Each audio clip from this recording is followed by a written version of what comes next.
XB Film Creators உடைய producer Britto sir, thank you so much. பல வெற்றி படங்கள் நீங்க தயாரிச்சிருக்கீங்க. அந்த வரிசையில நேசிப்பையா படம் ஆட் ஆக போகுது. ரொம்ப ரொம்ப நன்றி சார். ஒரு சில வார்த்தைகள் உங்ககிட்ட இருந்து. எல்லாம் வல்ல இறைவனுக்கும் என்னுடைய தாய் தந்தையருக்கும் இந்த நாளுக்காக நன்றியை தெரிவித்துக் கொள்கின்றேன். இது என்னுடைய வாழ்நாளிலே ஒரு முக்கியமான நாள். ஏன்னா இதில் என்னுடைய டாக்டரும் சன்னின்ல ஆகாஷ் இன்வால்வ் ஆன ஒரு முக்கியமான நாள். அவங்க ரெண்டு பேருமே சிறந்த வெற்றி அடைய வேண்டும் என்பதற்காக ஆரம்பத்திலிருந்தே நிறைய முயற்சிகள் எடுத்து இந்த படம் நேசிப்பாயா ரொம்ப பிரமாதமா வந்திருக்கு. இன்றைக்கு நம்ம சிவகார்த்திகேயன் சார் வந்திருக்காங்க. அவரை நான் சூப்பர் ஹீரோன்னு தான் சொல்லணும். எந்த அளவுக்கு, ஏன்னா சூப்பர்னா சும்மா ஃபாஸ்ட்டாக முன்னேறுவாங்க. அவருடைய நடிப்பு ரொம்ப பிரமிப்பா இருக்கு. அவர் எப்படி ஆரம்பிச்சாரு, இன்னைக்கு எப்படி இருக்காரு. ஆனா என்னுடைய டாக்டர் ஒரு கான்கால் எடுக்கிறா. எவ்வளவு நல்லா உயர்ந்துகிட்டு இருக்க ஒரு நல்ல மனிதர் என் கூட கிட்டத்தட்ட 5 minutes பேசுறாரு. நான் எப்போதுமே சொல்லுவேன், ஒரு மனுஷனுக்கு ஹியூமிலிட்டியும் சிம்பிளிசிட்டி இருந்தா அவன் எந்த உயரத்தையும் தொட்டுடலாம். அந்த அளவுக்கு அவர்கிட்ட நான் பேசும்போதே அவர்கிட்ட இருக்கக்கூடிய அந்த ஒரு சிம்பிளிசிட்டி, ஹியூமிலிட்டியை நான் பார்க்க முடிஞ்சது. சார், இதை நீங்க கடைசி வரைக்கும் எடுத்துட்டு போங்க, நீங்களும் பெரிய உயரத்தை தொடுவீங்க. ரொம்ப தேங்க்ஸ் சார். என்னுடைய டாக்டருக்கு ரொம்ப மகிழ்ச்சி. அவர் விடாம உங்களை பத்தி சொல்லுவா, அவர் கண்டிப்பா வரணும்னு சொல்லி. நீங்க இன்னைக்கு வந்தது எனக்கு ரொம்ப, we are proud of you. Thank you. அடுத்து விஜய் ஆண்டனியை நான் சொல்ல வேண்டிய அவசியம் இல்லை. பெரிய மோட்டிவேஷன் ஸ்பீக்கர்லாம் சொன்னாங்க. ஏன்னா அவர் நல்ல ஒரு நெருங்கிய நண்பர். சொன்ன மாதிரி எங்கள் குடும்பத்தோட நெருங்கிய நண்பர். அதை விட என்னுடைய டாக்டர் ஸ்னேகா பிரிட்டோவுக்கு ரொம்ப ரொம்ப க்ளோஸு. அவங்க அடிக்கடி பேசிக்குவாங்க. விஜய் ஆண்டனி பற்றி ஒரே ஒரு வார்த்தை சொல்லணும்னா, விஜய் ஆண்டனி மீன்ஸ் கான்ஃபிடென்ஸ். அவ்வளோதான், ஒரே வார்த்தை தான். அதாவது அவர்கிட்ட நீங்கள் உட்காந்து பேசினீங்கன்னா எதையுமே முடியாதுன்னு சொல்லவே மாட்டார். சார் முடிச்சிடலாம் சார், அது ஒன்றுமே இல்லை சார், அது சூப்பர் ஹிட்டு சார். இதை தவிர ஒரு நெகட்டிவான ஒரு வேர்ட்ஸ் அவர்கிட்ட கேட்கவே முடியாது. ஒரு நல்ல மனிதர், ஒரு எதுவுமே மனவிட்டு பேசக்கூடிய ஒரு உண்மையான மனிதர். ரொம்ப தேங்க்ஸ் பிரதர், ரொம்ப தேங்க்ஸ். எனிவே, நான் எல்லாருமே எல்லாத்தையும் பற்றி பேசுகிறாங்க. நான் நிறைய நேரம் பேச விரும்பலை. சிவகார்த்திகேயன் சார் பேசணும், மற்றவங்க பேசணும். முக்கியமாக நம்ம இன்னைக்கு விஷ்ணு சார் வந்தார். இன்ஃபேக்ட் ஏற்கனவே சொன்ன மாதிரி விஷ்ணு சாரை பற்றி நம்ம நிறைய கேள்விப்பட்டிருக்கோம். ஒரு பெரிய டைரக்டர். அப்போது என்னுடைய டாக்டருக்கு அவங்க ஆகாஷை அவரை பெரிய லெவலில் சில டைரக்டர்ஸ்லாம் பார்த்தாங்க, கதை சொன்னாங்க. பட் அவளுக்கு என்ன இஷ்டம்னா, ஒரு பெரிய டைரக்டர், ஒரு ஹீரோவை அழகா காட்டக்கூடிய டைரக்டர், அற்புதமா டைரக்ஷன் பண்ணக்கூடிய ஒரு டைரக்டர், அனுபவம் உள்ள ஒரு டைரக்டர் வேணுங்கிற காரணத்துக்காக இவளே ஆகாஷோட நேரா அவரை போய் பாம்பேல பார்த்து, அப்பதான் ஒரு பெரிய சூப்பர் ஹிட் கொடுத்து நேஷனல் அவார்டு, எல்லா அவார்டும் வாங்கிட்டு இருந்த டைம் ஷேர்ஷாங்கிற படம் உங்களுக்கு எல்லாருக்கும் தெரியும். முக்கியமா எனக்கு ஆஃபீஸ் ஆல் ஓவர் இந்தியாவில் இருக்கிறதுனால பாம்பே டெல்லியெல்லாம் போகும்போது இந்த ஷேர்ஷாவை பற்றி அடிக்கடி பேசுவாங்க. அந்த அளவுக்கு ஒரு சிறப்பான படத்தை எடுத்தவரை ஒரு பர்டிகுலர் இடைவெளிக்கு அப்புறம் இவ போய் ரிக்வெஸ்ட் பண்ணி அவரை நம்ம தமிழ் படத்துக்கு வர வச்சிருக்காங்க. அவரும் வந்த உடனே ஒரு குவாலிட்டியா படம் பண்ணணுங்கிறதுக்காக ஒரு டைம் எடுத்துக்கிட்டார். ஆனா நீங்க படத்தை பார்த்தீங்கன்னா எதுக்காக இந்த டைம் எடுத்துக்கிட்டாங்க, எந்த அளவுக்கு இந்த பிக்சர் குவாலிட்டியா வந்திருக்குது என்பதை நீங்க நல்லா புரிஞ்சுக்குவீங்க. விஷ்ணு சாரை பத்தி சொல்லணும்னா, வெரி கமிட்டட் பர்சன். அதாவது நான் ஃபியூ செட்டில் இருக்கும்போது சில ஷூட்டிங் ஸ்பாட்டுக்கு போயிருக்கேன். நம்மகிட்ட கூட சரியா பேச மாட்டார். அந்த ஃபோக்கஸ்டு மேன். யார் ஒருத்தர் லைஃப்ல ரொம்ப ஃபோக்கஸ்டா இருக்காங்களோ அவங்களுடைய வெற்றியை நம்ம தடுக்கவே முடியாது.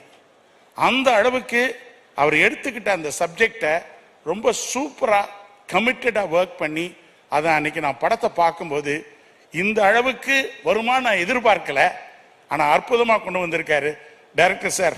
ரொம்ப தேங்க்ஸ். நீங்க இவ்வளவு தூரம் இடைவெளி விடாம தமிழ்ல இது மாதிரி இன்னும் பெரிய பெரிய ஆளுங்களுக்கெல்லாம் நீங்க பிரேக் கொடுத்துருக்கீங்க.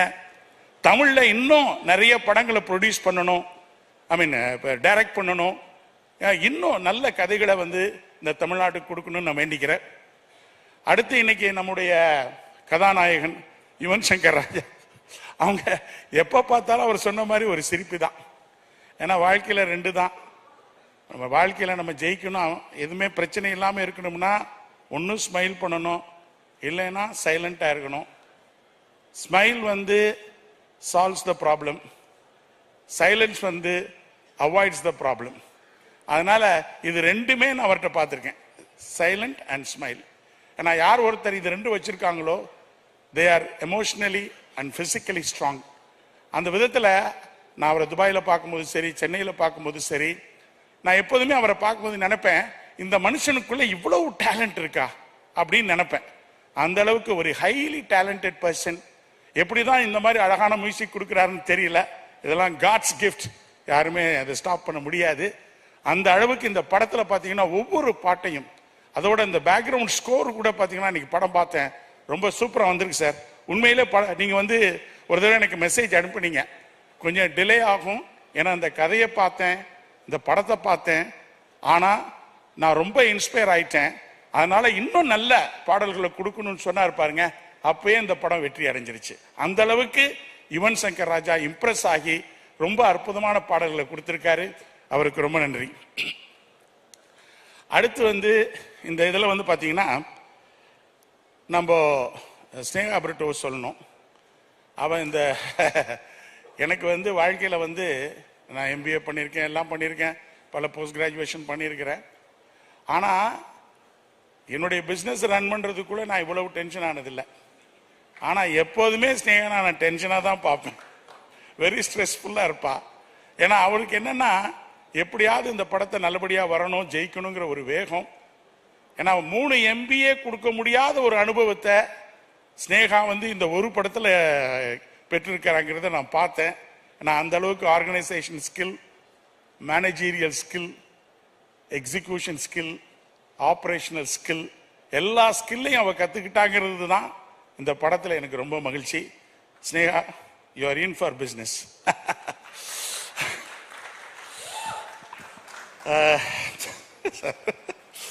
ஏன்னா அவர் எப்போதுமே ஸ்னேகா வந்து பேசும்போது அவர் சொன்ன மாதிரி வெரி டஃப் கேரக்டர். அவளுக்கு வந்து அப்பா என்ன பண்றாங்களோ அவளுக்கு தெரியாது. ஆனால் அந்த ஃபைட் மூட்ல வந்தான்னு வச்சுக்கோங்க, நான் அமைதியாக தான் இருக்கணும்.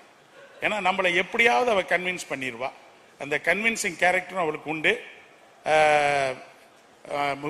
அடுத்து வந்து நம்ம சன்னில்லா மிஸ்டர் ஆகாஷ். இந்த முதல்ல வந்து இவர் எப்படி நடிக்க போறாரு, of course Atharvaa is a great actor. இன்னும் நினைப்பேன் அதர்வா வந்து இன்னும் பெரிய லெவலுக்கு போகணும், கண்டிப்பாக போவார். ஏன்னா அந்த அளவுக்கு அவர்கிட்ட ஃபர்ஸ்ட் கிளாஸ் டேலண்ட்ஸ் இருக்கு. அவரோடு பழகினது வரைக்கும் நான் பார்த்துருக்கேன். இன்னும் பல உயரங்களை தொடுவார் அவர் கண்டிப்பாக. அவர் வந்து அவருடைய பிரதருங்கிற முறையில் அவருடைய சாயல் இருக்குமா அல்லது முரளி சாருடைய சாயல் இருக்குமான்னு நினைச்சு பார்த்தேன். அது படத்தை பார்த்தோன்னா முதல்ல வந்து அவனுக்கு கை கொடுத்து, ஃபர்ஸ்ட் டைம் நம்ம விஷ்ணுவர்தன் சார் உங்களை ரொம்ப நேச்சுரலாக நடிக்க வச்சிருக்காரு, எந்த வித சாயலும் உங்கள்கிட்ட இல்லை, அதுவே உங்களுக்கு ஒரு பெரிய சக்சஸ்ன்னு சொன்னேன். ஏன்னா அந்த படத்தில் ஒரு ஒரு இவர் அப்படி பண்ணுவாருன்னு நான் எதிர்பார்க்கல. ஏன்னா நம்மளோட இருக்கும்போது சிம்பிளா இருப்பாரு, நார்மலா இருப்பாரு. அப்படிப்பட்ட ஒரு மனிதர் வந்து படத்துல அவ்வளவு சூப்பரா ஆக்ட் பண்ணி எனக்கே ரொம்ப ஓகே, ஒரு நல்ல படம் வந்திருக்குது. அதனாலதான் எங்களுக்கு ரோமியோ பிக்சர்ஸ் அவர் இருக்காருன்னு நினைக்கிறேன். அவர் வந்து இந்த படம் ரொம்ப நல்லா இருக்கு, நம்ம கண்டிப்பா பொங்கலுக்கு வரணும்னு சொன்னார் பாருங்க. அப்பயே எனக்கு ரொம்ப கான்ஃபிடன்ஸ் வந்தது. கண்டிப்பா நம்ம ஆகாஷுக்கு நல்ல ஃபியூச்சர் இருக்கு. என்ன ஒண்ணு, எப்போதுமே இந்த பெர்சிவியரன்ஸ் அது மட்டும் விட்டுறக்கூடாது. According to me perseverance is nothing but self belief and confidence. இது ரெண்டும் இருந்துகிட்டே இருக்கணும். அதை விட முக்கியம் கன்சிஸ்டன்சி. எந்த ஒரு ஃபீல்ட்லையும் நம்ம சக்சஸ் வரணும்னா அதுக்கு கன்சிஸ்டன்சி வேணும். அது ஆகாஷ் கடைசி வரைக்கும் அதை பின்பற்றணும்னு சொல்லி நான் கேட்டுக்கிறேன். All the best Akash and Aditi Shankar. நீங்க வந்து பார்க்கும்போது ரொம்ப சிம்பிளா உங்க அம்மாவோட பேசிட்டு இருப்பீங்க. நான் நினைச்சேன் நான் எல்லா ஷூட்டுக்கு நான் வரல, அதனால எப்படி போகுதுன்னு விமன் போர்ச்சுகல்ல இருக்கும்போது நானும் ஒய்ஃபும் ஒரு சில டைம் தான், ஒரு சில நாட்கள் தான் போனோம். ஆனா போகும்போதெல்லாம் வேற மாதிரி சீன்ஸ் நடந்துகிட்டு இருக்கும். அதனால வந்து அவங்க எப்படி பண்ணிருக்காங்க, அன்னைக்கு படத்தை பார்த்த உடனே உண்மையிலே விஷ்ணு சார்ட்ட சொன்னேன், அவங்க அதித்தி இவ்வளவு நல்லா நடிப்பாங்களா? உண்மையிலேங்க நான் பார்த்த படங்கள், உங்க படங்கள்ல இந்த படத்துல பிரமாதமா நடிச்சிருக்கீங்க. நிச்சயமா உங்களுக்கு நல்ல ஃபியூச்சர் இருக்கு. Keep it up. இது மாதிரி எல்லாருடைய குரூ மெம்பர்ஸ் நான் சொல்லணும். முக்கியமா என்னுடைய ஃபேமிலி விமலா, அவங்களுக்கு சன் இருக்காரு, ஷோபா அவங்க இருக்கீங்க. அதை விட எங்கள் தலைவர் சரத்குமார் சாரோட பேசும்போதே ஒரு நல்ல வைப்ரேஷன் இருக்கும். ஏன்னா எப்போதுமே ஒரு வைப்ரண்ட் பர்சன்.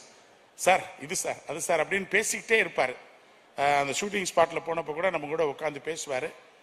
இந்த படத்துல விஷ்ணு சார் வந்து அவரை வந்து ரொம்ப அழகா காமிச்சிருக்காரு. நீங்க ஒரு அழகான, அவர் எப்போதும் அழகானவராக தான், நல்லா தான் இருக்குங்க சார், ரொம்ப அழகா இருப்பீங்க, ஒரு ஸ்மார்ட் பர்சன். ஆனா இந்த படத்துல வந்து சரத்குமார் சாரை இன்னும் பியூட்டிஃபுல்லா காமிச்சிருக்காரு. அதை நீங்க பாப்பீங்க. அதே மாதிரி சொன்ன மாதிரி குஷ்பு மேடம், கல்கி madam and of course Prabhu sir எல்லாருமே இருக்கிறாங்க. இதுல எடிட்டிங், எல்லா குரூ மெம்பர்ஸ் எல்லாம், ஏன்னா ஒவ்வொருத்தர் பேரையும் சொல்லணும். ஆல்ரெடி நம்ம டைரக்டர் எல்லாத்தையும் சொல்லிட்டாரு, டைம் எடுக்க விரும்பல. முக்கியமா ஒன்னே ஒன்று, இங்க வந்து உட்கார்ந்தோடனே ஒரே ஒரு விஷயத்தை மட்டும் உங்கள்கிட்ட பகிர்ந்துக்கணும். நான் வந்து இங்க வந்து உட்கார்ந்தோடனே எனக்கு சென்டிமெண்ட்ல ஒரு எமோஷனல் ஆச்சு. ஏன்னா விஜய் சாருக்கு வந்து நாளைய தீர்ப்பு படம் எடுக்கிறாங்க. நான் ஆரம்பத்திலேருந்து கூட இருக்கிறேன். அந்த படம் வந்து ஓரளவு போச்சு. அதுக்கப்புறம் நிறைய சூழ்நிலைகள் மாற்றம், நிறைய இஷ்யூஸ். அப்போ அங்கிள் வந்து பிரிட்டோ நீங்கள் வந்து அடுத்த படத்தை நீங்கள் செய்யணும், ஏன்னா இது வந்து அவனுடைய வாழ்க்கை அப்படின்னு சொல்கிறாரு. அப்போ அந்த செந்தூர பாண்டி என்கிற படத்தில் விஜயகாந்த் சார் வந்து பெரிய கை கொடுத்தாரு. அப்போ வந்து அவரை போய் பார்த்துட்டு வந்து ரொம்ப கான்ஃபிடென்ட்டாக நிச்சயமாக விஜயகாந்த் நடிக்க போகிறாரு. அப்போவே விஜய் வந்து நல்லா நடிக்க ஆரம்பித்தார். அப்போ வந்து என்னுடைய காம்போ வந்து ரொம்ப சூப்பராக இருக்குன்னு சொல்லிட்டு என்கிட்ட வந்து அப்போ அடிக்கடி வந்து பேசுகிறப்ப அவருடைய ஒரு இது தெரிஞ்சது. அப்போது அந்த படம் வந்து இன்ஃபேக்ட் முக்கியமாக என்ன சொல்லணும்னா, அந்த படம் ஆரம்பிக்கும் போது தான் ஸ்னேகா கன்சீவ் ஆனா, அந்த படம் முடிக்கும் போது ஸ்னேகா பிறந்தா. அப்போது அந்த படம் 100 நாள் ஓடின உடனே சந்திரசேகர் சார் வந்து சொன்னாங்க, Sneha is a very lucky girl. அந்த விதத்தில் கோ ப்ரொடியூசருடைய லக்கில் ஆகாஷும் சரி இந்த படமும் சிறப்பாக வரணும். அப்போ இங்க கூட என்னுடைய 2-3 நண்பர்கள் இருக்காங்க. இந்த படத்தினுடைய ஹீரோ என்னுடைய ஒரு டென்ஷன் எப்படி இருக்குன்னு உங்களுக்கு தெரியாது. அப்போ நானும் விஜய் அந்த ஒரு பொங்கல் டைம் ஈகா தியேட்டர், அது கூட இருந்தவங்க இப்போ 2-3 நண்பர்கள் இங்கே இருக்காங்க. அப்போ யாருமே இல்லை.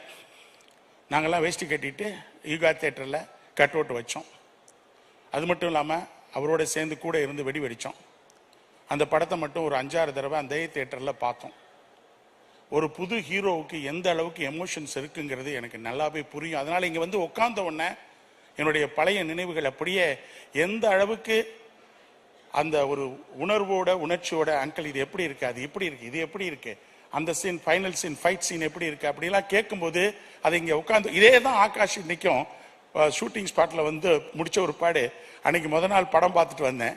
நான் ஒன்றுமே சொல்லாமல் வந்துட்டேன். டைரக்டர் கூட கேட்டார், எதுக்குன்னா ஒரு முக்கியமான வேலை ஆயிடுச்சுன்னு போயிட்டேன். டைரக்டருக்கு ஒரு அன்சைட்டி, நம்ம ஆகாஷ்க்கு ஒரு அன்சைட்டி.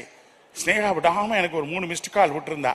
அப்போ வந்து ஆகாஷ்க்கு என்னன்னா, அங்கிள் உங்களுடைய ஒப்பீனியன் என்ன அப்படின்னு. சாரிப்பா, எனக்கு ஒரு முக்கியமான இருந்ததுனால அந்த அப்பாயின்மெண்ட்டுக்கு போயிட்டேன். நான் என்ன சொல்றதுனே தெரியல. உன்னுடைய நடிப்பு ரொம்ப பிரமாதம். நான் எதிர்பார்த்ததை விட நீங்க சிறப்பா பண்ணியிருக்கீங்க. அதை விட நான் சொன்ன ஒரே வார்த்தை, டைரக்டர் விஷ்ணு உங்களை சிறப்பா நடிக்க வச்சிருக்காரு. அதனால அவருக்கு தான் நான் முதல்ல நன்றி சொல்லணும்னு சொன்னேன்.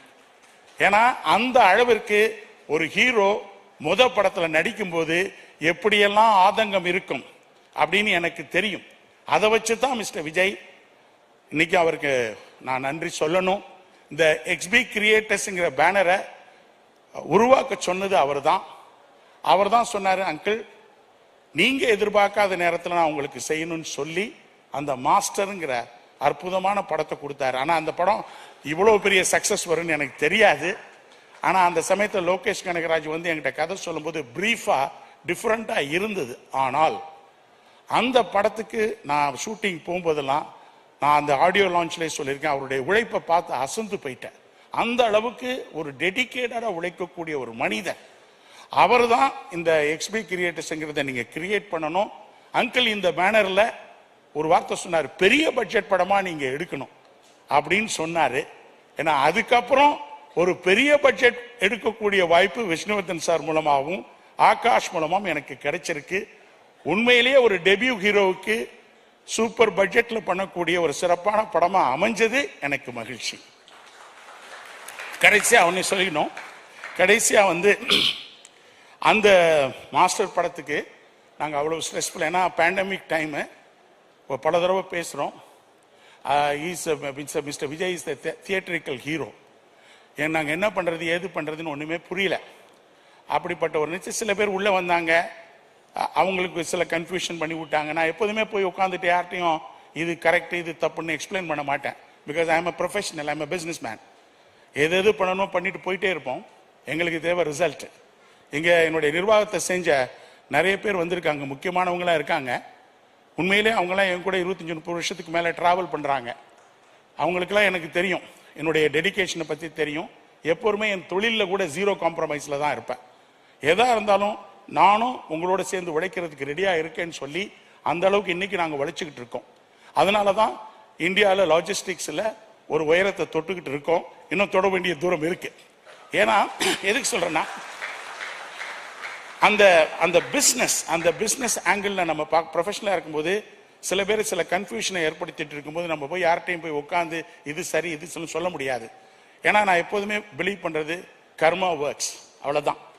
நம்ம செய்ய வேண்டிய தொழிலை பண்ணிட்டு போயிட்டே இருக்கணும். நம்முடைய இன்டென்ஷன்ஸ் மட்டும் கரெக்டா இருந்தா எந்த காலத்திலையும் யாரும் எந்த கன்ஃபியூஷன் பண்ணாலும் கண்டிப்பா கடவுளுடைய அருள் இருக்கும்.